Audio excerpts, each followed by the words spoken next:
Alléluia, gloire à l'Éternel, notre Dieu, notre Père. Bienvenue à l'école Yeshua.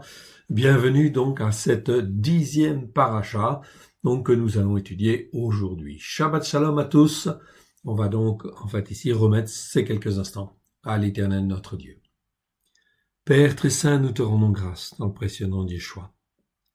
Merci Seigneur pour ta parole merveilleuse que tu nous donnes. Merci parce que tu nous en révèles la largeur, la longueur, la hauteur, la profondeur à la gloire de ton saint nom. Que ton nom soit béni, honoré lui toujours et partout. Nous voici, Seigneur, devant toi, corps, âme et esprit. Parle, Seigneur, nous voulons t'écouter, toi le seul vrai Dieu et celui que tu as envoyé à la gloire de ton saint nom. Merci, Seigneur, pour cette parole que tu viens nous donner ce matin. Que ton nom soit béni, honoré lui toujours et partout. Alléluia. Amen. Bienvenue donc à tous, nous sommes là sur le calendrier juif messianique. Ici, donc, il s'appelle calendrier messianique des jubilés, parce que nous savons que c'est bien sur la structure des jubilés. L'année prochaine, il changera un petit peu de nom. Il s'appellera, calendrier messianique du roi David, car nous savons comment, David utilisait ce calendrier, comment il avait la révélation de l'Éternel pour que ce calendrier puisse gérer les temps, Et effectivement, les mouvements de la lune, les mouvements du soleil, etc., simplement au travers de l'ordre des classes de sacrificateurs, donc dans 1 Chronique 24. C'est extraordinaire, c'est fabuleux, c'est magnifique. Donc cela montre bien, ici, que ce calendrier, qui avait été institué 1000 ans avant Jésus-Christ, était le calendrier messianique que l'Éternel avait révélé au roi David, dont Yeshua est l'héritier, oui bien sûr, Yeshua est le fils de David. Donc on rentre là dans une dimension spirituelle tout à fait exceptionnelle. Donc je vous encourage, il est disponible maintenant, ce nouveau calendrier, vous pourrez donc l'acquérir. Comme vous le voyez, ce calendrier ici va du mercredi 25 mars 2020 au 23 mars 2021. Donc à partir du 24 mars 2021, ce sera donc le nouveau calendrier. Ce sera une nouvelle année spirituelle où là on rentre vraiment dans une dimension tout à fait particulière. Comme cette année, c'est une année aussi très importante, fondamentale. C'est la première année du cycle des gardes sacerdotales et l'année prochaine, je parle de l'année spirituelle nouvelle de l'année prochaine, qui débutera le 24 mars. Ce sera la deuxième année du cycle des gardes sacerdotales. Cela ne vous parle peut-être pas. Ils sont facilement aujourd'hui, mais c'est extrêmement important, car on rentre dans le temps de Dieu. Ici, calendrier institué 1000 ans avant Jésus-Christ. Donc, avant le calendrier de la tradition juive, qui lui a été imposé donc au retour de Babylone, le calendrier semi-lunaire a été institué dans la tradition juive. Quoique, dans le temple, on avait toujours le calendrier, de David. On utilise toujours le calendrier juif messianique, pas messianique, mais le calendrier juif des jubilés, ici, était toujours en fonction dans, le temple, et même au temps de Yeshua, dans le temple, les sacrificateurs faisaient toujours leur service selon, ici, le calendrier de David. Et c'est ce même calendrier que Yeshua lui utilisait pour dire quelque part, non, c'est bien celui-là qu'il faut suivre afin d'être dans les temps, de l'Éternel Dieu. Amen. Voyons ici où nous sommes arrivés. Voilà, on est donc au 10e mois. Donc 10e mois en haut à gauche, 10e mois de ce calendrier, ici. Donc on est entre le 23 décembre 2020 et le 21 janvier 2021. Donc ici, nous sommes ici la 10e paracha.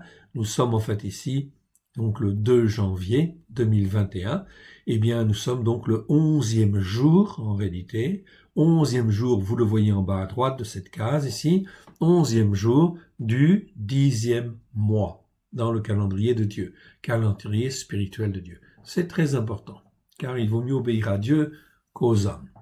Donc ici, je l'agrandis pour que vous puissiez le voir. On est donc à la 10e paracha.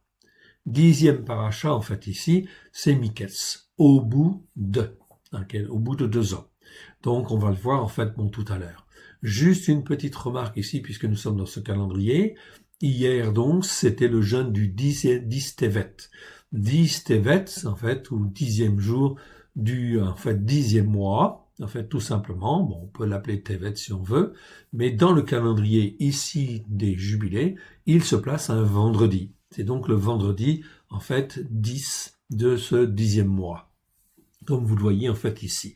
Ce sera toujours un vendredi. Tous les ans, ce sera pareil.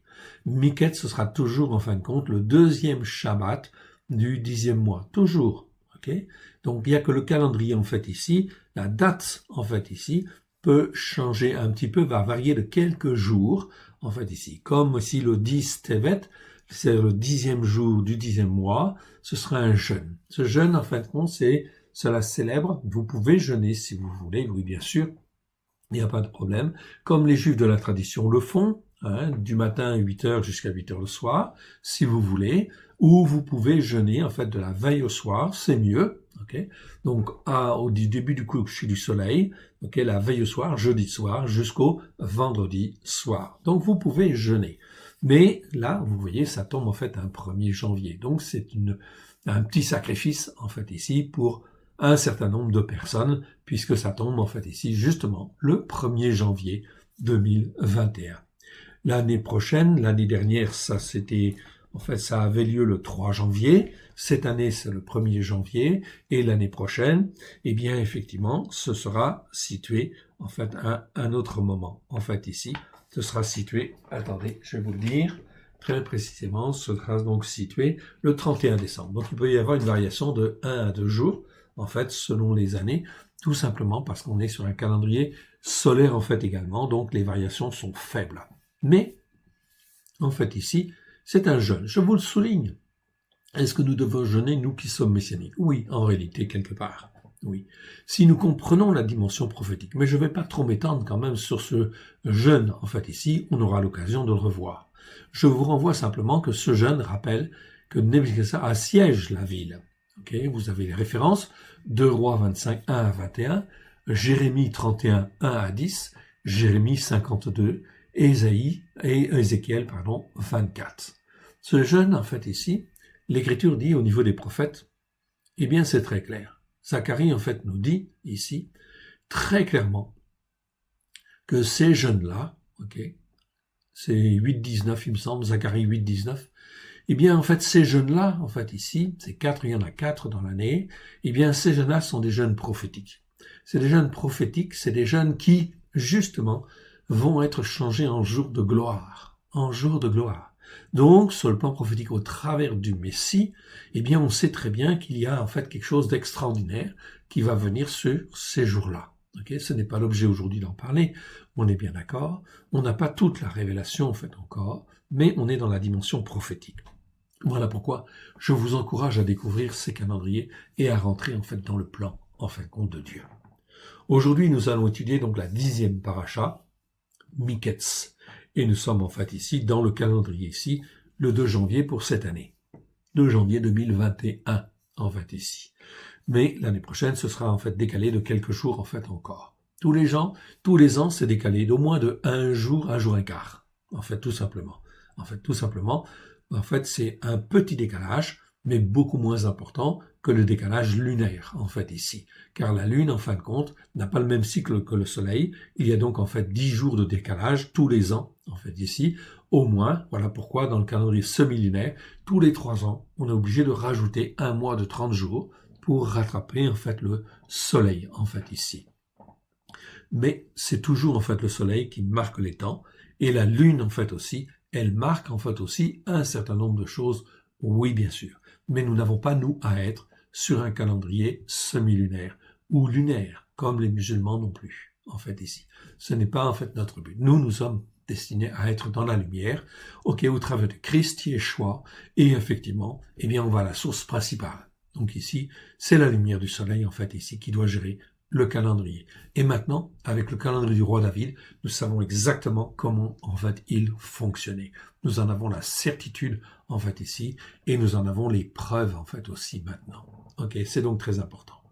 Calendrier, en fait, ici, nous sommes donc le 2e Shabbat, je le rappelle, 2e Shabbat du 10e moi. Ce sera toujours Miketz, ce sera toujours la 10e paracha, ce sera toujours, les parachutes sont toujours placés au même endroit. Dans ce calendrier, l'avantage de ce calendrier, c'est un des calendriers les plus stables, les plus d'une année sur l'autre.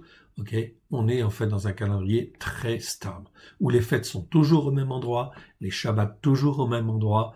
Ok, on reste dans la fidélité de Dieu. Et c'est très important quelque part, parce que ça fonctionne très très bien. En fait, on l'a vu. On en a la preuve au travers des découpages, notamment des évangiles de Marc, qui ont été découpés par les Juifs messianiques du 1er siècle. Donc l'évangile de Marc a été découpé en morceaux, en fait ici, correspondant à toutes les parachiotes et correspondant en fait aux fêtes de l'Éternel. Donc c'est le seul calendrier qui permet de répondre à ça, c'est bien effectivement le calendrier messianique du roi David. C'est donc très important. On est là dans la vérité de Dieu. Donc je vous encourage, même si vous ne comprenez pas encore tout, en fait maintenant, c'est normal, ok, mais venez, rentrez dans le plan de Dieu. Ceci va contribuer d'une manière certaine à être dans le monde, mais à ne pas être de ce monde. C'est-à-dire à sortir de l'emprise de ce monde, ok, qui est dominé par Satan. Oui, bien sûr, l'Écriture nous le dit, Paulos nous le rappelle, ok. Le monde est sous la domination de Satan. Donc, pour apprendre à ne pas être sous la domination de Satan, eh bien, le Seigneur nous donne là les moyens, des moyens très simples, où semaine après semaine, je peux suivre sa parole, être enseigné, vivre dans le monde, mais ne pas être dépendant du monde. C'est donc très important. Je vous encourage à découvrir ces choses et nous allons bientôt commencer aussi les enseignements sur la Brit Hadasha. Elle n'est pas terminée, elle va bientôt être terminée. Nous vous l'annoncerons en temps voulu. Que l'Éternel Dieu vous bénisse et vous garde. Allons maintenant dans la paracha. Nous sommes là donc dans la 10e paracha, Miketz, au bout de. Miketz, ça veut dire au bout de. Au bout de quoi? Au bout de 2 ans. Comme vous le voyez dans le verset commence en disant « Au bout de 2 ans, Pharaon eut un songe, voici, il se tenait près du fleuve. » Donc, le nom de la paracha, c'est toujours un mot, un des premiers mots, en fait, du premier verset de la paracha. Au bout de 2 ans. Okay. Au bout de. Donc, Miketz. Cela va de Genèse 41.1 à Genèse 44.17. Ok, ou Bereshit, si on veut le dire en hébreu, Bereshit 41.1 à Bereshit 44.17. Là également, les Haftarot, donc Haftara au singulier, c'est 1 Roi 3, 16 à 28, ok. Ésaïe 29.7 à Ésaïe 34, mais nous lirons tout Ésaïe, ok, Ésaïe 29 et Ésaïe 30, parce que ça va nous parler sur le plan prophétique par rapport à la situation actuelle. Psaume 39 et 3 passages de Marc. Donc, ça va de Marc 13, 5 à 8, Marc 13, 9 à 13 et Marc 13, 14 à 17. Encore un bon repas, en fait, à déguster, en fait, ici. On va donc se réjouir ensemble et, en fait, on va donc suivre la parole de Dieu et je ferai, comme à l'habitude, un certain nombre de commentaires, en fait, ici, verset par verset. Au bout de 2 ans, Pharaon eut un songe. Voici, il se tenait près du fleuve. Et voici 7 vaches, belles d'apparence et grasses de chair, montèrent hors du fleuve et se mirent à paître dans l'herbe des marais. Okay. Dans l'herbe des marais. Okay. Donc c'est mieux de dire l'herbe des marais, on pourrait traduire dans nos traductions françaises, je crois que la plupart du temps c'est traduit par Bible, ok, mais c'est mieux de dire prairie marécageuse ou dans l'herbe des marais. Tout simplement parce que il pleuvait très peu en fait en Égypte, mais il y avait un grand fleuve, le Nil, qui était considéré comme un dieu pour les Égyptiens, mais c'est du Nil, de l'eau du Nil, on faisait en fin de compte des canaux, okay, des rigoles, okay, etc., de manière en fait compte à irriguer effectivement toutes les régions en fait avoisinantes. En fait, toute la terre avoisinante du Nil était abreuvée par des canaux, etc., des petites rivières, etc., enfin des petits canaux pour amener l'eau, tout simplement. En fait, ici, donc c'était comme un marais, tout simplement. Donc ici, dans l'herbe des marais, ou la prairie marécageuse. Donc ici, elles étaient belles d'apparence. Dans certains textes, on dit belle à voir.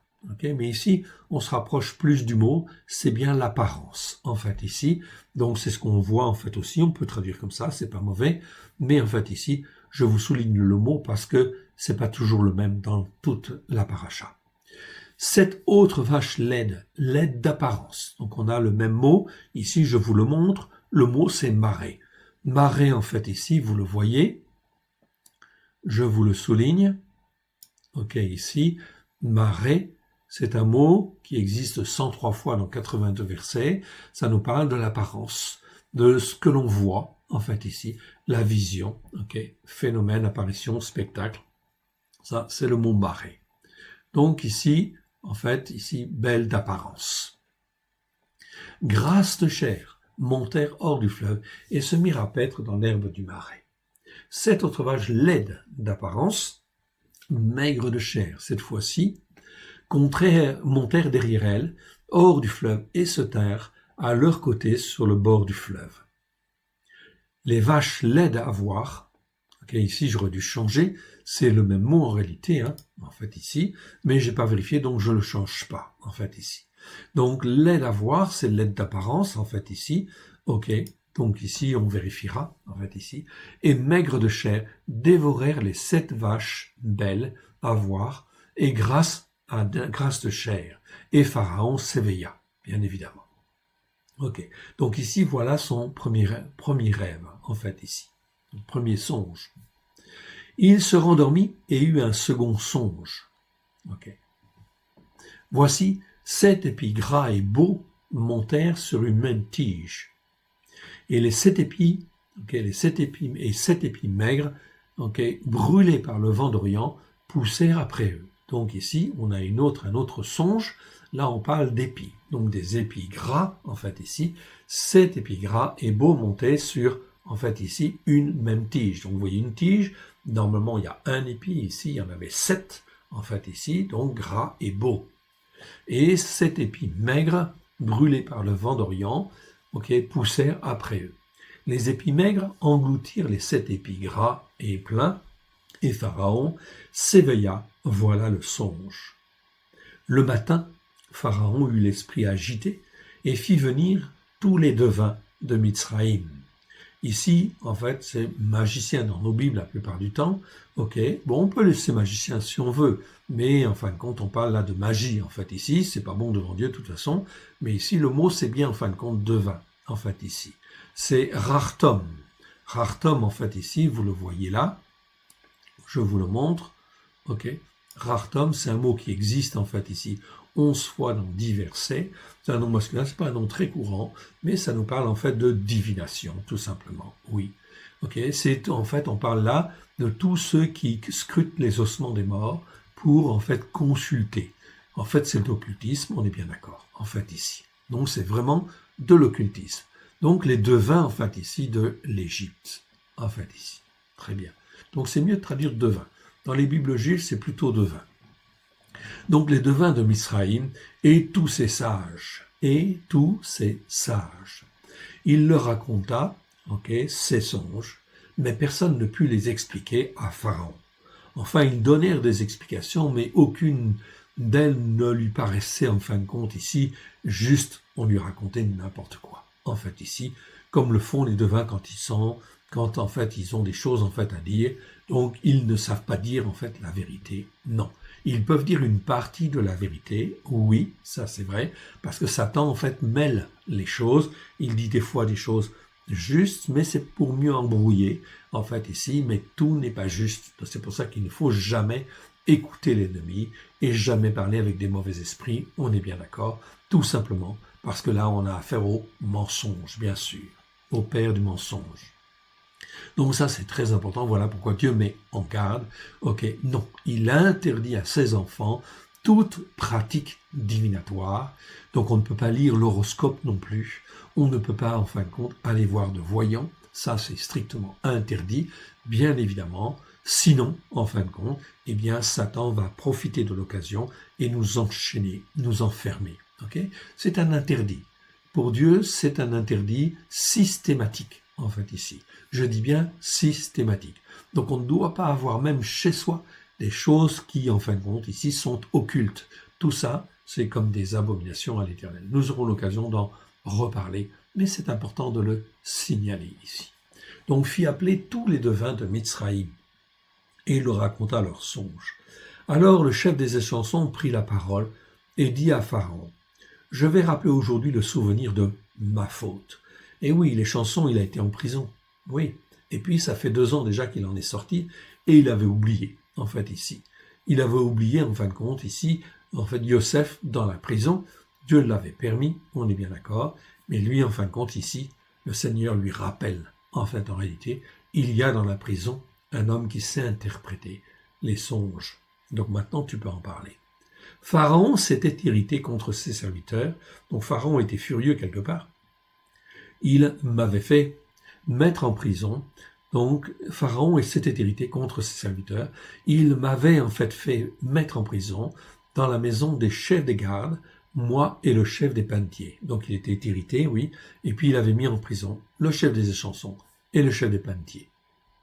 Ok, donc nous eûmes l'un et l'autre un songe dans une même nuit, et chacun de nous reçut une explication en rapport avec le songe qu'il avait eu. Et il y avait là, avec nous, un jeune ivri, c'est-à-dire un jeune hébreu, esclave du chef des gardes. Nous lui racontâmes nos songes, et il nous les expliqua. Les choses sont arrivées selon l'explication qu'il nous avait donnée. Pharaon me rétablit dans ma charge, et il fit pendre le chef des panetiers. Donc tout s'est fait exactement comme Yosef l'avait révélé. Verset 14, Pharaon donc, ici n'ayant pas de bonne réponse avec ses songes, fit appeler Yosef. Il le fit sortir en hâte de prison. Il le rasa, changea de vêtements et se rendit en fait vers Pharaon. Il se rasa, changea de vêtements et se rendit vers Pharaon. Pharaon dit à Yosef, « J'ai eu un songe. Personne ne peut l'expliquer, et j'ai appris que tu expliques un songe après l'avoir entendu. » Donc voilà, il pose la question, en fait ici. Le temps en fait est venu pour Yosef de parler, de répondre. Ici nous voyons, c'est quelque chose d'extrêmement important. C'est qu'en fait ici, l'Éternel, notre Dieu, est le maître des circonstances, des temps et des circonstances. C'est lui qui fait les choses, c'est lui qui a toujours fait les choses, et c'est lui qui fera en fait les choses. Nous devons être ses serviteurs, mais pas n'importe quel serviteur. Nous devons être, comme Paulos dit et Pierre le disent, nous sommes en fait esclaves de Christ. Nous sommes esclaves de Christ, Paulos le dit, Pierre le dit. Il ne dit pas serviteur de Christ, non, il dit esclave. Mon frère, ma sœur, c'est quoi un esclave? Un esclave, c'est celui qui a appris l'obéissance, qui est obligé d'obéir, donc il est dans l'obéissance, et en fait dans la soumission, en fait aussi quelque part. C'est une soumission pleine et entière, c'est le maître qui décide. Ici, nous devons apprendre aussi, en fait, à être dans l'obéissance et à être dans la soumission. Une soumission pleine et entière au Père. Voilà pourquoi il faut apprendre à s'attacher à l'Éternel notre Dieu et découvrir qui est l'Éternel notre Dieu, notre Père, afin d'apprendre à dépendre entièrement en fin de compte de lui, au travers de Christ Yeshua. Christ est notre modèle, bien évidemment.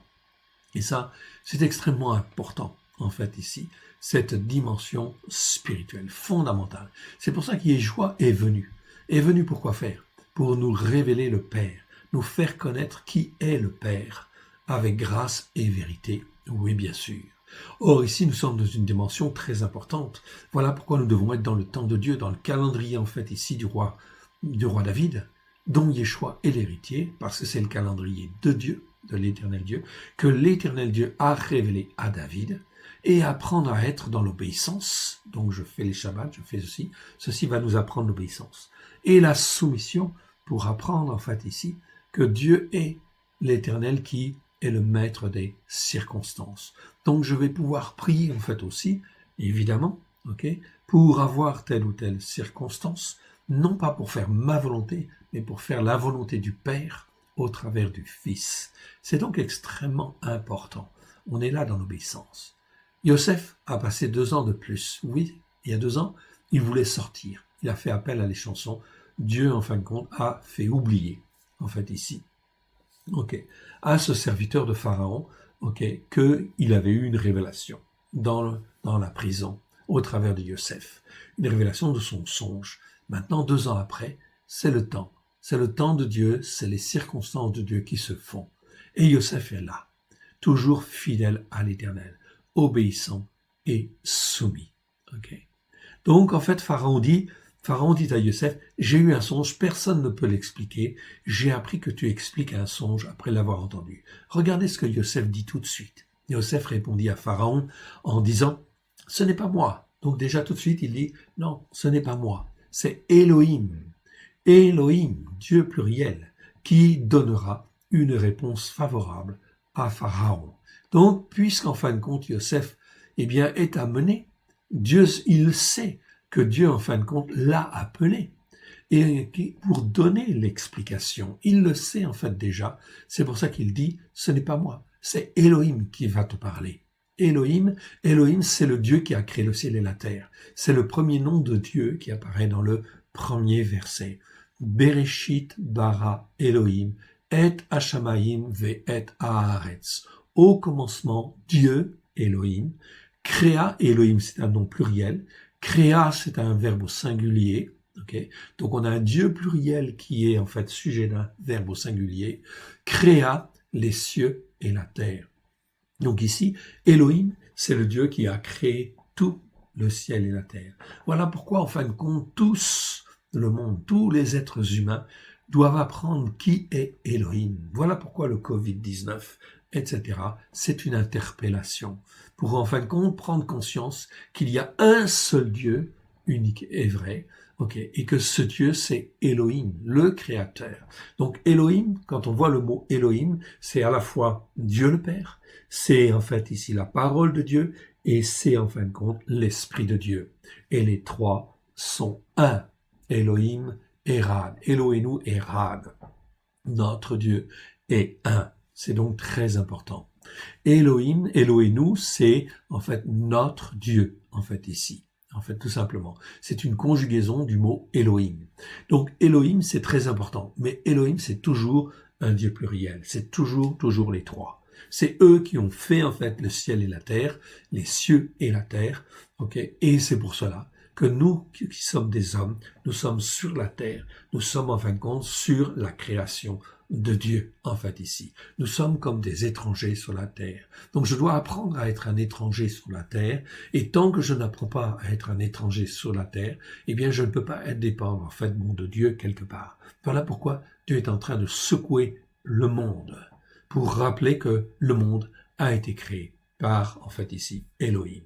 C'est Elohim qui donnera une réponse favorable à Pharaon. Donc, est-ce que Yosef doute? Non. Il est en rapport avec Dieu, il sait très bien que s'il est appelé là, c'est parce que son temps est venu, et que là on lui parle de songe, ce n'est pas un problème pour, en fait ici, Yosef, de révéler en fait un songe, mais il dit bien que c'est Elohim qui parle.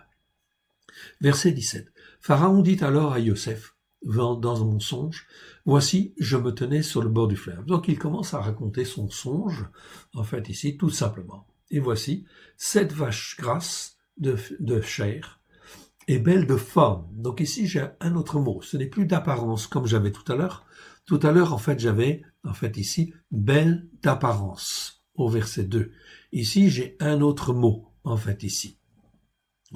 Forme, c'est le mot, en fait, ici, tahor, que vous voyez apparaître, en fait, ici. Tohar. Tohar, qui existe 15 fois dans 15 versets.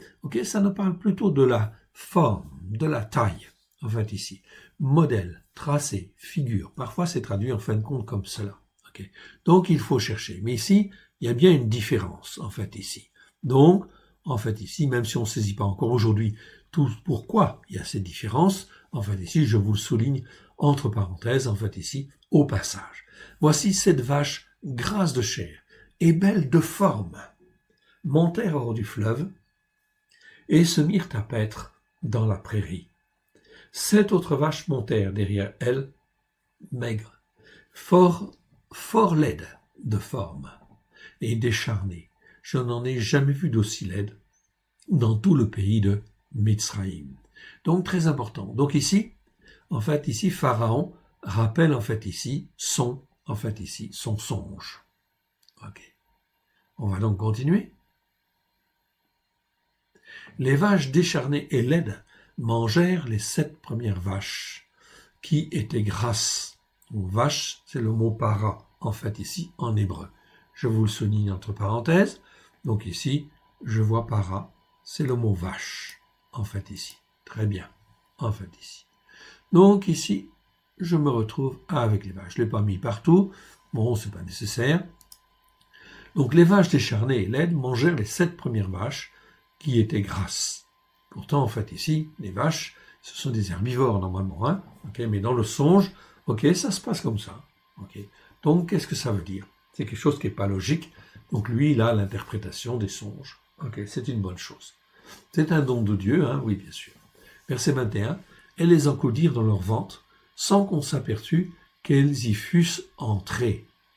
Leur apparence, donc là je retrouve le mot apparence, que j'avais tout à l'heure. Ici, je vois marée, ici. C'est bien en fin de compte le mot apparence que j'avais eu tout à l'heure. Donc voilà, en fin de compte, on le recale un peu les choses. Leur apparence était laide comme auparavant, et je m'éveillais. Je vis encore en songe, 7 épis pleins et beaux, qui montèrent sur une même tige. Donc des épis pleins et beaux, ce n'était pas quelque chose, disons, forcément d'extraordinaire, ici en Égypte, car l'Égypte, ici, était considérée comme, un grenier. Vous le voyez là, petit commentaire, ici. L'Égypte, c'est le grenier de la Méditerranée. Le blé embarqué à Alexandrie atteignit même Rome. On le voit, en fin de compte, dans Actes, chapitre 27, verset 6, verset 38. Selon Pline, donc un historien de l'histoire naturelle, 1847, il en parle, ici. Donc l'Égypte, il y avait vraiment de grandes productions. C'était un pays très grandement producteur, effectivement, de blé, ici. Le meilleur froment, disait-on, provenait de la Haute-Égypte, c'est-à-dire de Thébaï. Thébaï. Il se distinguait par son épi barbu et très volumineux. C'était un triticum compositum. Donc ça, je connais pas trop les termes, ici, mais ici, c'était un très beau blé, ici.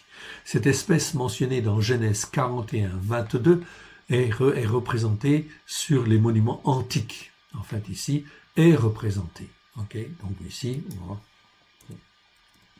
Est représentée sur les monuments antiques et est encore cultivée de nos jours. Donc ça, c'est un très bon blé, ici. Aujourd'hui, il a peut-être été un peu, ici, modifié génétiquement, ici. Est-ce qu'on a des anciens blés? Donc vous voyez qu'il n'y a pas forcément besoin, de génétique. À l'époque, on ne faisait pas de génétique. Donc pour avoir une belle production, c'était possible. Le blé ordinaire de la Palestine était le Triticum vulgare, dont l'épi est droit, ici. Donc, nous avons ici, des traces de ce qui se produisait à l'époque. C'est donc très intéressant. Ici, nous avons donc 7 épis pleins et beaux. On te dit qu'ils étaient pleins et beaux, ils étaient certainement très beaux, oui bien sûr, qui montèrent sur une même tige. Et 7 épis vides, brûlés par le vent d'Orient, poussèrent après eux. Les épis maigres engloutirent les 7 beaux épis, je l'ai dit aux devins. Donc il dit ici, je l'ai dit aux devins, à tous les devins de l'Égypte, pas les magiciens. C'est pas seulement des magiciens, c'est en fin de compte ici des devins. Bien que les magiciens touchent à la sorcellerie aussi, bien évidemment. Mais personne ne m'a donné d'explication ou d'explication valable. Yosef dit à Pharaon, le songe que Pharaon, Yosef dit à Pharaon, le songe que Pharaon a eu, j'ai oublié de mentionner, a eu ici. A eu est une seule chose, une même chose ici. une même chose. Ce sont des mots qui sont rajoutés, mais le songe est une seule chose, en réalité. Il dit le songe de Pharaon est une seule chose, littéralement en fait en hébreu, en fait ici. Donc ici, le songe de Pharaon est une seule chose. Érad, une même chose. Les deux choses sont une même chose. Ah, Elohim a fait connaître à Pharaon ce qu'il va faire. Donc ici, Yosef ne dit pas à Elohim, il dit à Elohim. Donc il y a l'article devant, en fait HA, qui en fait montre que là on parle de Elohim, le seul Dieu unique et vrai. Le Dieu d'Abraham, de Yitzhak et de Yaakov. Et le Dieu de Yosef, il le connaît aussi, il en parle. Et il ne va pas hésiter en fait à en parler. Il va dire le seul Dieu unique et vrai. À Elohim, okay, a fait connaître à Pharaon ce qu'il va faire. Donc ici, ça c'est très important. Pourquoi? Parce que là, on se rend compte d'une chose, c'est que l'Éternel, notre Dieu, notre Père, il veut se faire connaître. Il a voulu se faire connaître comme étant le seul Dieu unique et vrai à Nebuchadnezzar. Même chose en fait ici, c'est Pharaon qui domine, il est dans sa puissance. Et en fait, comme il est dans sa puissance, en fait ici, eh bien, en fait ici, par grâce, pure grâce, au travers en fait de Yosef, Dieu veut se faire connaître à Pharaon comme étant le seul Dieu unique et vrai. Donc il va dire à Elohim ici. C'est donc très important et fondamental en fait ici. Ok, c'est en fait quelque chose de très intéressant. Verset 26, les 7 vaches belles sont 7 années et les 7 épis beaux sont 7 années. Même chose, c'est un seul songe.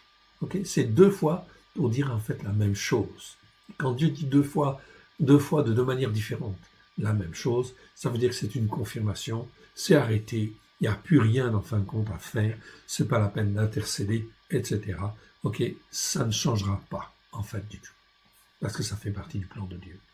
Verset 27. Les 7 vaches décharnées et laides qui montèrent derrière les premières sont 7 années. Les 7 épis vides, brûlés par le vent d'Orient, seront en fait 7 années de famine. Okay, dont on parle de 7 années d'abondance quelque part, et de 7 années de famine, donc 14 années en fait ici. Dieu est en train de révéler en fait ici à Pharaon, au travers de Yosef, qu'il va y avoir en fin de compte, en fait ici, un programme bien déterminé dans les 14 premières années, 7 années d'abondance et 7 années en fin de compte de famine. Les 7 vaches décharnées et laides qui montaient derrière les premières sont 7 années. Les 7 épis vides, brûlés par le vent d'Orient, seront 7 années de famine.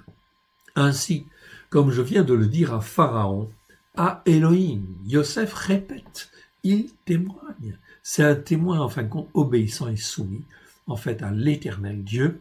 Et en fin de compte, là, il est serviteur de Elohim, tout simplement. Il ne fait quoi? Que témoigner, c'est tout. Elohim fait connaître à Pharaon ce qu'il va faire. Voici, il y aura 7 années de grande abondance dans tout le pays de Misraïm. Donc ici, Yosef va réexpliquer en fait ici à Pharaon pour que les choses soient vraiment très très claires. Ok, verset 30. 7 années de famine viendront après elle. On oubliera, mais la famine sera tellement dure, tellement forte, on oubliera toute cette abondance au pays de Misraïm, et la famine consumera le pays. Donc ici, tout le monde est averti. Cette famine qui suivra sera si forte qu'on ne s'apercevra plus de l'abondance dans le pays. Ça va dévorer toutes les réserves. Oui, bien sûr, s'il y a des réserves. Verset 32. Si Pharaon a vu le songe se répéter une seconde fois, c'est que la chose est arrêtée de la part de Elohim, du seul Dieu unique et vrai. Comment on peut traduire en français Elohim? Eh bien, en fin de compte, l'expression la plus simple, c'est le seul Dieu unique et vrai. De la part de Elohim, et que Elohim se hâtera de l'exécuter. En fait, ici, c'est arrêté, cela va arriver de manière irrémédiable. Maintenant, donc Yosef, en homme sage, est rendu intelligent. Maintenant, verset 33, que Pharaon choisisse un homme. Homme, c'est bien sûr en fait Ish, ici. On le voit en fait ici, très bien. Donc Ish, c'est l'homme en fin de compte spirituel, créé à l'image de Dieu, pour être attaché à lui, être dans l'ombre de Dieu. Est-ce que Yosef est dans l'ombre de Dieu? Oui, bien sûr. il a appris l'obéissance, il a appris la soumission, il a appris à être sage, en fait, ici, bien évidemment. Il sait recevoir des songes, il sait les interpréter, ok, et effectivement, il est sage, en fait, maintenant. Plutôt, il a été rendu sage. Regardez ce que le verset, en fait, nous dit, en fait, ici. Ok, verset, en fait, ici. Voilà. Verset 33. Maintenant que Pharaon choisisse un homme qui a été rendu sage, en fait ici, c'est mieux que et intelligent, en fait ici. Le mot, en fait ici, peut-être, en fait ici, c'est le mot bin. Bin, en fait ici, c'est même un verbe, mais il est conjugué au nifal participe. Ça veut dire qu'il a été fait, ou il a été rendu intelligent.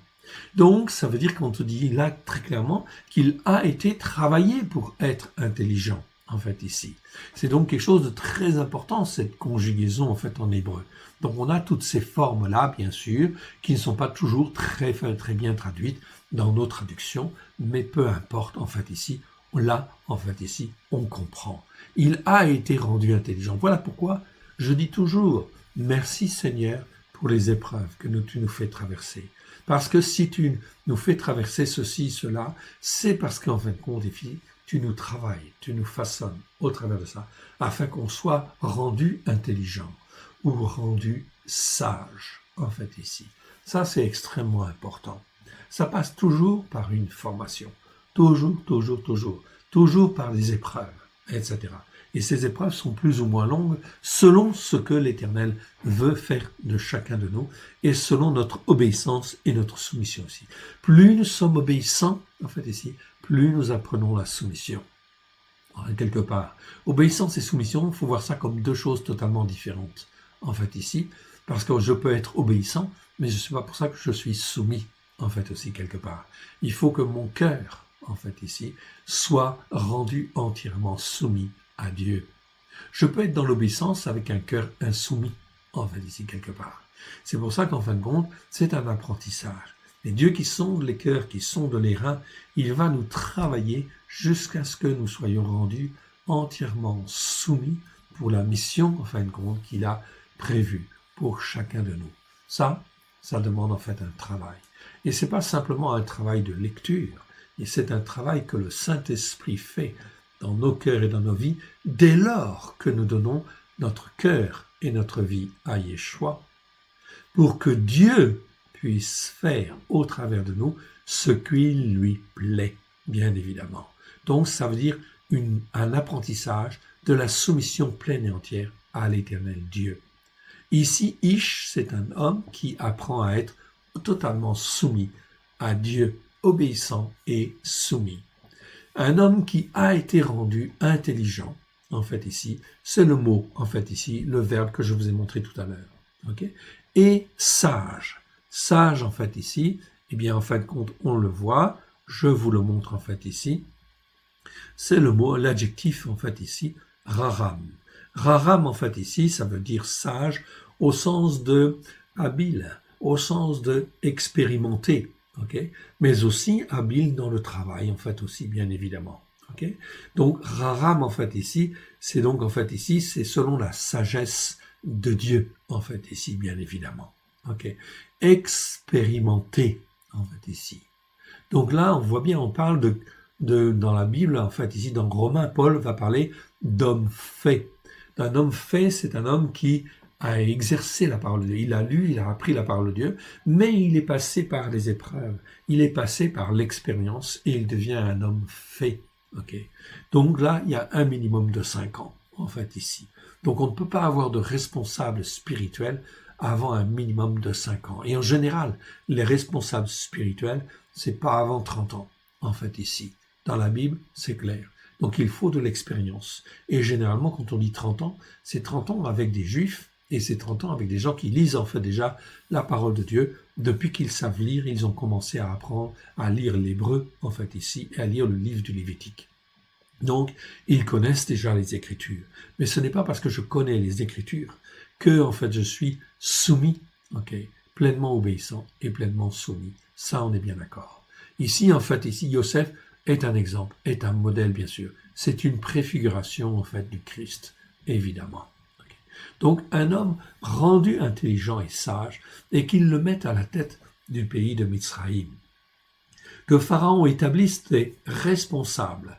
Ici, en fait, ici, c'est bien responsable. Ici, petit k, c'est pas commissaire. On peut dire commissaire si on veut, ok, mais c'est plutôt, en fait, ici, padid. Donc, padid, en fait, ici, vous le voyez, je vous le montre. Ok, pédid, pardon. Ok, pédid ou pédimim, pékidim, pardon. Pakid ou pékid, pakid, qui donne au pluriel pékidim. Pékidim, ok, ça existe 13 fois dans 13 versets, ça nous parle de responsable, mais c'est responsable en fait en tant que capable de diriger et de sanctionner en fait aussi, ok, c'est-à-dire des vrais responsables, des gens qui sont arrivés à être matures pour en fin de compte remplir une tâche bien précise, ok, c'est des pékidim dans ce cas-là. En fait, ici. C'est intéressant ce mot-là, en fait, ici. On aura l'occasion de le revoir. Donc, c'est mieux que commissaire. Ça nous parle beaucoup mieux que commissaire, en fait, ici. Ok.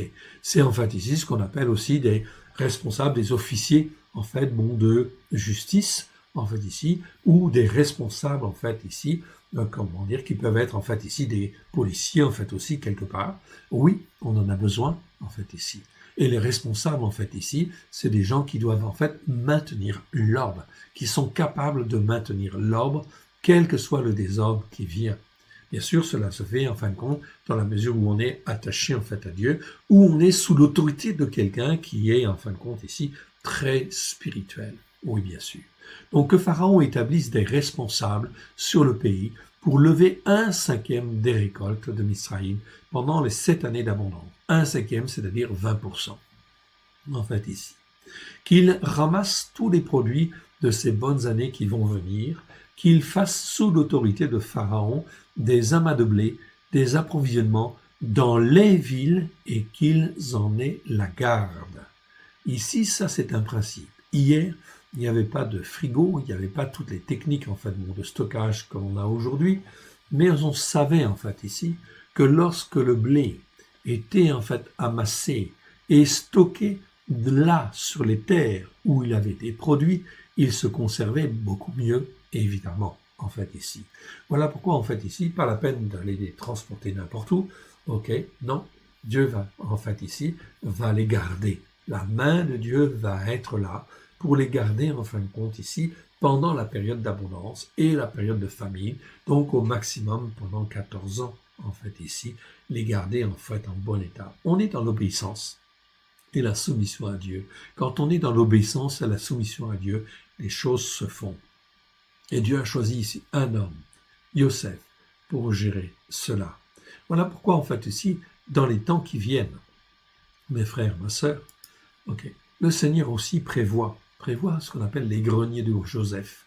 C'est là en fait ici faire en fait des réserves lorsqu'on a une terre ou on a du terrain ou des choses comme ça. C'est en fin de compte bien évidemment parce que Dieu le permet. Pourquoi? Pour que nous puissions en fin de compte avoir des réserves en fait d'arbres fruitiers, des réserves de ceci, des réserves de cela, etc. Tout cela doit contribuer à la période en fin de compte de difficultés à venir. Mes frères, ma sœur, nous sommes en 2020 et bientôt il va y avoir des crises financières et des crises économiques. Oui, bien sûr. Aujourd'hui, vous avez l'abondance de supermarchés. Il y a le confinement, oui, mais les supermarchés, en fin de compte, sont parfois un petit peu dévalisés, ont eu des périodes, mais d'une manière générale, en fait, l'approvisionnement se fait, en fait, aujourd'hui.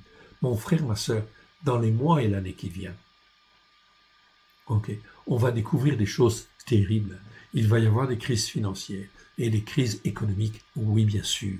Tu le vois, tu le pressens, ça se voit, c'est immuable. N'importe qui a un peu de bon sens, ça se voit. À partir du moment où tu passes des périodes de confinement, là nous en avons en fin de compte, nous sommes dans la deuxième, en fait, la deuxième est pratiquement terminée, en fait ici, et effectivement, il y en aura peut-être même une troisième, en fait ici. De toute façon, cette histoire de Covid-19, mon frère, ma sœur, n'est pas terminée. Pourquoi? Parce que le repentir se dérobe aux yeux de l'Éternel. Donc Dieu veut se faire connaître comme étant le seul Dieu, unique et vrai. Donc il va faire différentes choses, en fait ici, tout simplement dans le but de ramener à lui, de ramener à l'obéissance, en fait ici, des populations et des peuples qui ne sont pour le moins pas très obéissants et pas très soumis, bien évidemment, à la connaissance du seul Dieu unique et vrai. Ici, Dieu se révèle à Pharaon. Donc vous voyez que Dieu, en fin de compte, peut se révéler à n'importe quel chef de nation, bien évidemment, afin que ce chef de nation puisse prendre des dispositions adéquates pour son propre pays, oui bien sûr. Mais tout cela passe par d'abord une repentance, bien évidemment, et en fait ici une allégeance, c'est-à-dire une soumission, une obéissance et une soumission à ce que Dieu fait. Même ici, Pharaon, qui n'était pas habitué, en fin de compte, à obéir à Elohim. Mais là, en fin de compte, Dieu incline son cœur vers, en fin de compte, ici, Yosef, un homme qui a été rendu intelligent et sage. Donc ici, qu'il rassemble tous les produits de ces bonnes années qui vont venir, qu'il fasse sous l'autorité de Pharaon des amas de blé, des approvisionnements dans les villes et qu'il en ait la garde. Ces provisions seront en réserve dans le pays pour les 7 années de famine qui arriveront dans le pays de Mizraïm afin que le pays ne soit pas consumé par la famine. Heureusement, en fin de compte, aussi, que Dieu a choisi cet homme, Yosef, rendu intelligent et sage, pour, en fait, parer, aux choses terrestres, oui, bien sûr, car personne n'était suffisamment sage à l'époque pour pouvoir, en fait, répondre à la problématique à venir. Voilà pourquoi l'Éternel Dieu est, en fait, ici, notre Maître, notre Seigneur, le Maître des circonstances. Et voilà pourquoi il faut s'attacher à notre Dieu, à Elohim. Ou toi qui m'écoutes, etc., peut-être le Seigneur veut que tu fasses des greniers de Joseph. Eh bien, écoute-le, approche-toi en fin de compte de l'Éternel Dieu. Ça dépend en fait de tes moyens, ça dépend de tes ressources, en fait ici, et ça dépend de ce que Dieu te demande de faire. Mais il faut apprendre l'obéissance et la soumission à l'Éternel Dieu. Verset 37. Ces paroles plurent à Pharaon et à tous ses serviteurs. Cela plut à Pharaon et à tous ses serviteurs. Donc vous voyez, en fait, il n'y a pas un seul qui était en opposition, bien évidemment. Est-ce que les devins sont intervenus là-dedans pour contredire? Non. Dieu a incliné les cœurs de Pharaon et de tous ses serviteurs, en fait, ici. Donc c'est bien, en fait, ici, l'Éternel Dieu qui a dans son cœur, qui a dans sa main tous les cœurs des hommes. C'est lui qui peut incliner les cœurs des rois. Et Pharaon dit à ses serviteurs, « Trouverions-nous un homme comme celui-ci, ayant en lui l'esprit d'Élohim ?» L'esprit d'Élohim, il sait même parler en fin de compte ici, donc il a déjà un minimum de connaissances. Donc il a l'esprit en fin de compte de Dieu, l'esprit d'Élohim en fait ici, il dit bien Élohim. Donc il sait quelque part en fait ici que cet homme-là, il y a personne comme lui. Donc il faut forcément, en fait ici, il fait preuve de bon sens. En bon roi de son pays, en fait ici, il fait preuve de bon sens, en fait ici, ayant l'esprit d'Élohim. Et Pharaon dit à Yosef, « Puisque Élohim t'a fait connaître toutes ces choses, il n'y a personne qui ait été fait aussi intelligent. » Il va utiliser le même mot, en fait ici, que, en fait ici, Yosef. Il va utiliser le verbe bin, qui est en fait conjugué au même sens, inspiré par le Saint-Esprit, qui lui pousse à dire ça, évidemment. Il n'y a personne qui a été fait aussi intelligent, en fait, que toi, et aussi sage que toi. Je t'établis, donc, sur ma maison. Donc, il n'a pas besoin de réfléchir très longtemps, en fait, ici. Compte tenu des circonstances, je t'établis sur ma maison, et tout mon peuple obéira à tes ordres. Donc il devient, on va dire, Premier ministre, en fait ici, quelque part, en fait ici. Le trône seul m'élèvera au-dessus de toi. Donc c'était vraiment un poste extraordinaire. Pharaon dit à Yosef, vois, je te donne le commandement, en fait ici. Donc il dit, je te donne, je te donne tout le pays, en fait, d'Égypte. Mais en fait, on va dire, en fait, en français, je te donne le commandement. Oui, c'est bien, c'est bon, on va dire ça. C'est le verbe Nathan qui est conjugué au calme et au parfait. Donc au parfait, ça veut dire que c'est pleinement réalisé. Donc il donne tous les droits, en fait, ici, à Yosef de régner sur le pays, de tout le pays de Mitzraïm. Pharaon ôta son anneau de la main et le mit à la main de Yosef. Il le revêtit d'habits de fin lin et lui mit un collier d'or autour du cou, en fait ici, au cou. Il le fit monter sur le char qui suivait le sien et l'on cria devant lui « Avrer ». Avrer, ça veut dire à genoux, en fait ici quelque part. C'est ainsi que Pharaon lui donna le commandement de tout le pays de Mitzraïm. Donc là, c'est Pharaon qui, en fait, montre à tout le monde. Ok, donc c'est officialisé, en fait, d'une manière claire, sans ambiguïté. C'est bien, en fait, Yosef qui devient, en fait, ici, le maître, en fait, après Pharaon, qui devient le maître de l'Égypte, le premier ministre qui a reçu ici tout pouvoir. Il dit encore à Pharaon, il dit encore à Yosef, « Je suis Pharaon et sans toi, personne ne lèvera la main, ni le pied, dans tout le pays de Mitzraïm. » Donc il lui donnait tout pouvoir. Mon frère, ma sœur, ok, là c'est quoi? C'est aussi une image prophétique. On est bien d'accord? Oui. C'est une image prophétique. Prophétique de quoi? Prophétique en fait du Messie, bien sûr. Yosef ici, c'est une préfiguration du Messie. Dieu va donner tout pouvoir aussi à son fils sur la terre, afin effectivement, en fait, de soumettre tout le monde, en fait, ici. Donc, en fait, afin que tout le pays ici soit soumis à Yosef. Ici, en fin de compte, on est dans une dimension prophétique, une dimension mondiale. Donc, Dieu donne tout pouvoir à son fils bien-aimé, partout, en France, partout, en Europe, dans tous les pays du monde. Il donne tout pouvoir à son fils, afin, effectivement, que les hommes et les femmes puissent être, en fait, rendus obéissants et soumis. Et, en fait, qu'ils reconnaissent le seul Dieu unique et vrai, en fait, comme étant leur Père. Donc, les choses, en fait, ici, vont se faire. Mais ça va être, en fait, sur le plan prophétique, extraordinaire. On rentre dans une dimension tout à fait particulière, en fait, ici, où Dieu va se servir de choses. Hier, il s'est servi de la famine.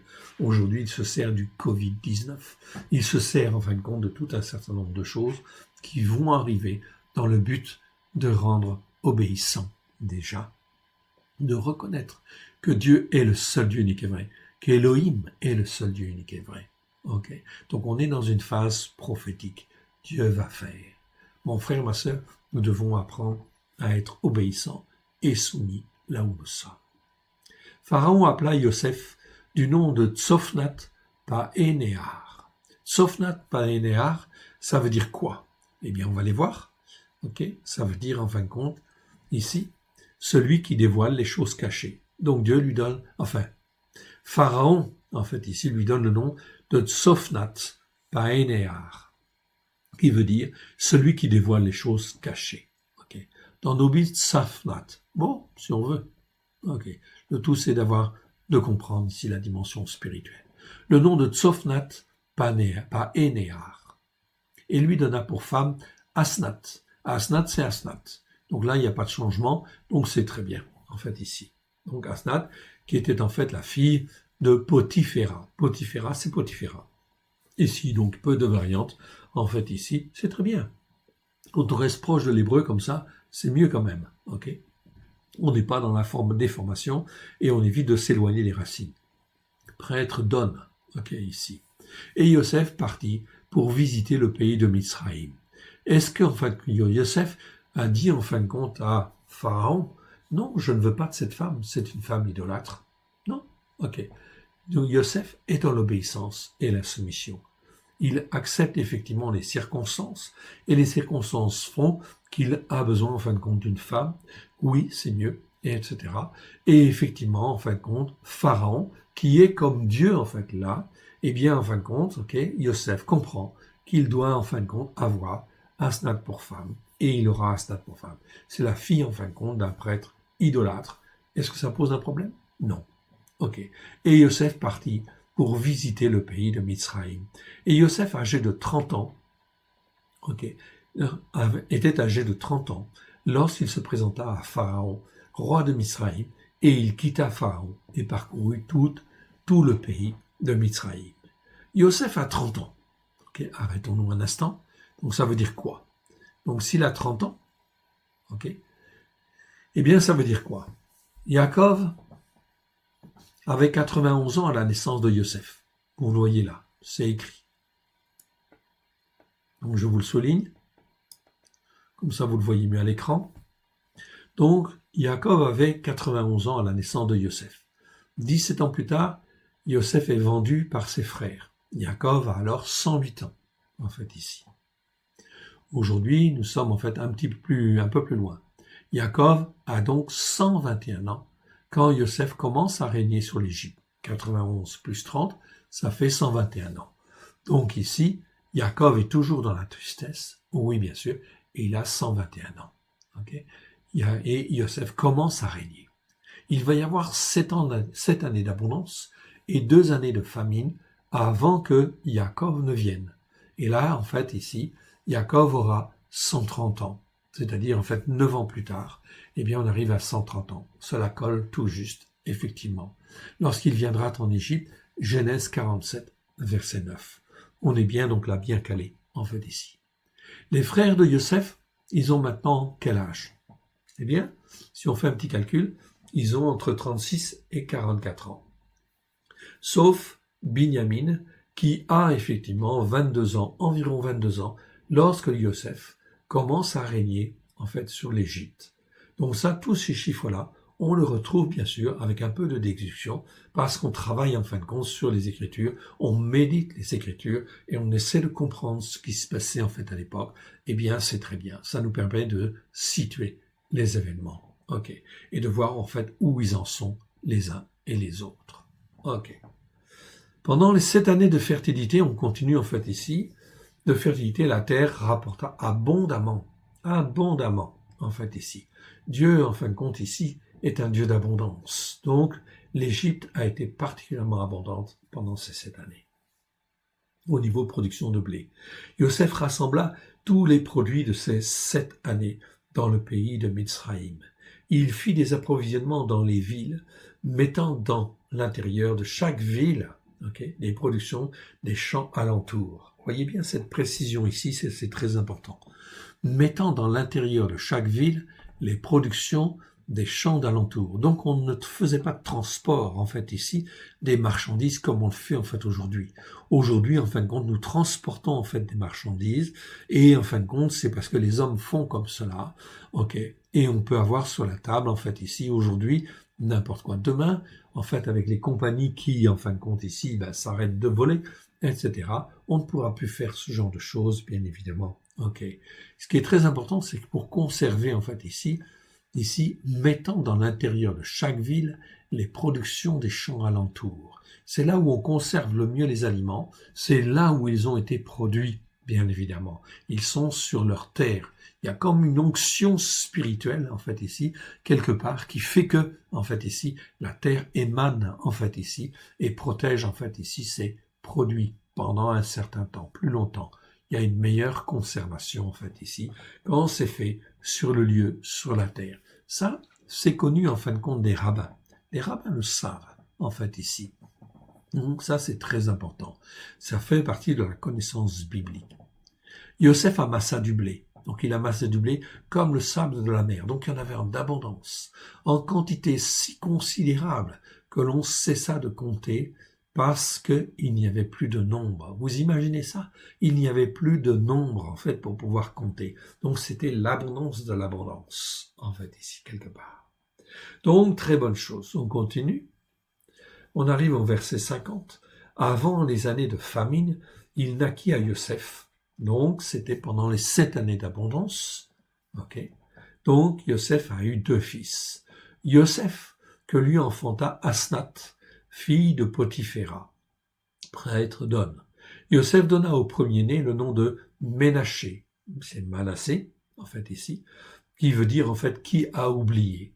Car, dit-il, Elohim m'a fait oublier toutes mes peines et toute la maison de mon père. Yosef est le seul qui connaît à Elohim, bien sûr. Ok, mais en fin de compte, il va gérer l'Égypte en fait ici, et en fin de compte, il va dire en fait ce qu'il faut faire, et en fait tous vont écouter en fait ici, parce que Pharaon l'a dit et lui a donné tout pouvoir, et parce que la main de Dieu en fait est là. Est-ce qu'il y a de la contestation? Est-ce qu'on voit apparaître les devins en fin de compte qui sont là en train de en fait faire des manifestations en fait pour en fait ici contrecarrer en fait le plan de Dieu? Non, la main de Dieu est sur l'Égypte. Mon frère, ma sœur, cela doit te parler en fait au jour d'aujourd'hui. Ça doit te parler parce qu'en fin de compte, sur la France, il y a beaucoup de désordre. Oui, bien sûr. La main de Dieu s'est pour le moment retirée, en fait, ici. Oui, il y a beaucoup de désordre, beaucoup de contestations qui vont venir. Ce que tu vois, ce n'est que les prémices, en fait, de ce qui va venir. C'est pour ça, encourage, en fait, ici, et en fait, ici, soutiens aussi ta police, en fait, aussi, quelque part. Parce qu'en fin de compte, ces officiers de justice sont dans une situation extrêmement difficile. Ok, ils ont un travail à faire, et un travail qui va être de plus en plus difficile. Alors, en fin de compte, eh bien, il est extrêmement important, en fait, ici, de les soutenir, oui, bien sûr, ok, mais de les appeler, parce que là-dedans, il y a aussi des serviteurs de Dieu, bien évidemment, qui devront probablement à un moment donné sortir du système. Oui, probablement, ok. Tout dépendra de l'évolution et de ce que l'Éternel Dieu veut faire avec la France.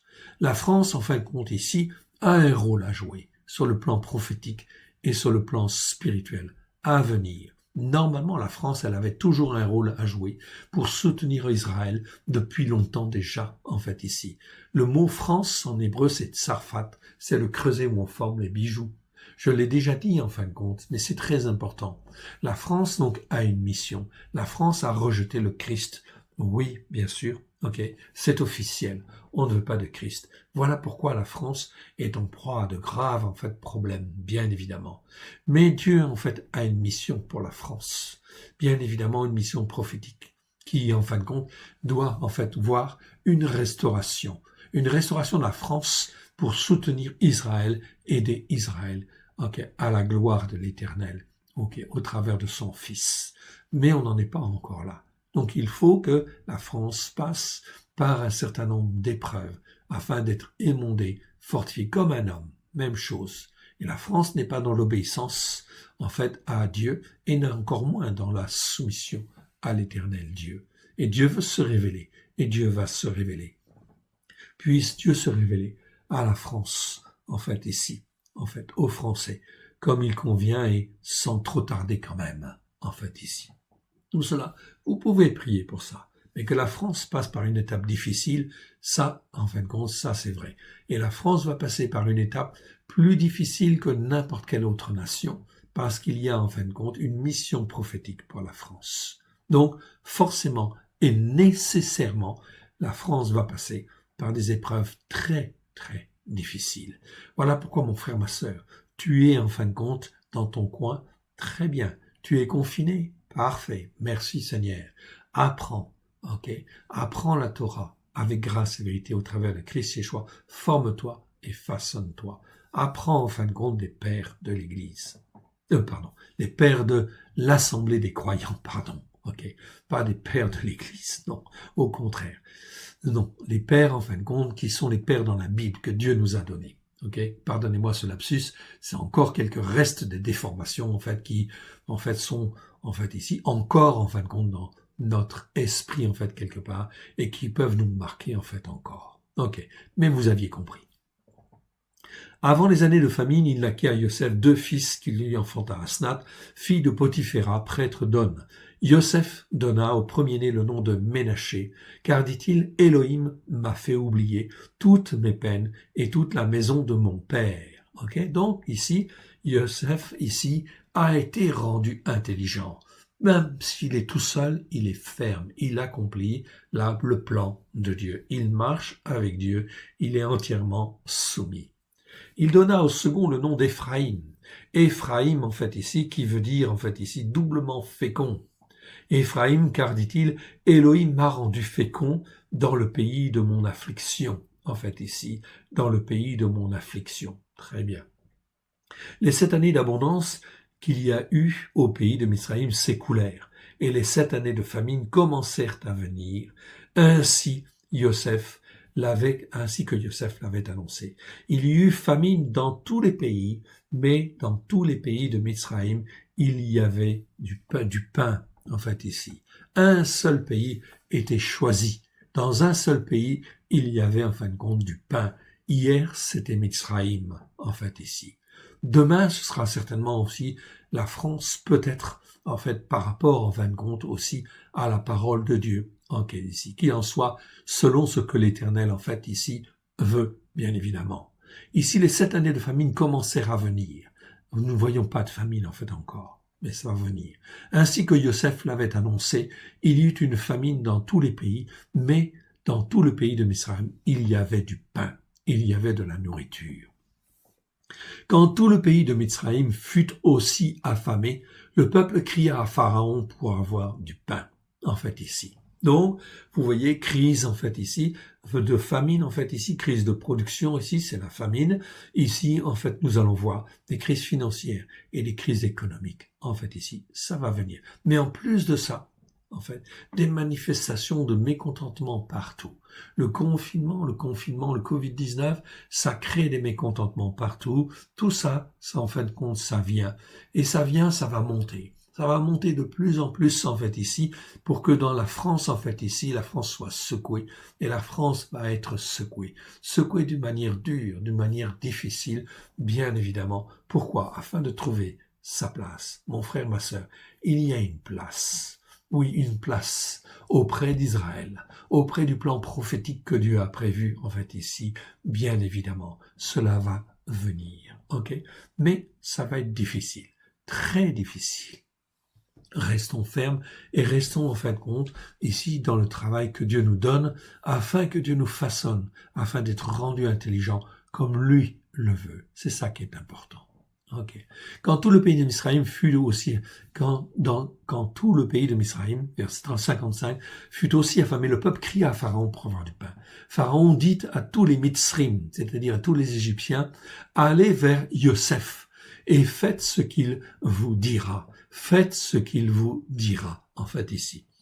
La famine régnait dans tout le pays. Yosef ouvrit tous les lieux d'approvisionnement et vendit du blé au Misraïm. Il vendit, il ne le donna pas, il vendit du blé au Mitzrim.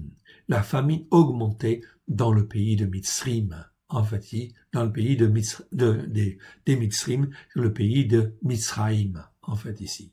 Et de tous les pays, on arrivait en Mitzraïm, c'est-à-dire en Égypte, pour acheter du blé auprès de Yosef. Un seul homme, en fait, ici, Dieu avait prévu, en fait, ici, car la famine était forte dans tout le pays, car la famine était forte dans tout le pays. C'est donc là quelque chose d'extraordinaire, bien évidemment, qui en fait aussi se prépare. Cela nous parle sur le plan prophétique, en fait, ici. Nous allons arrêter là, faire une petite pause, et nous reprendrons avec le chapitre 42 tout à l'heure. Que l'Éternel Dieu vous bénisse et vous garde.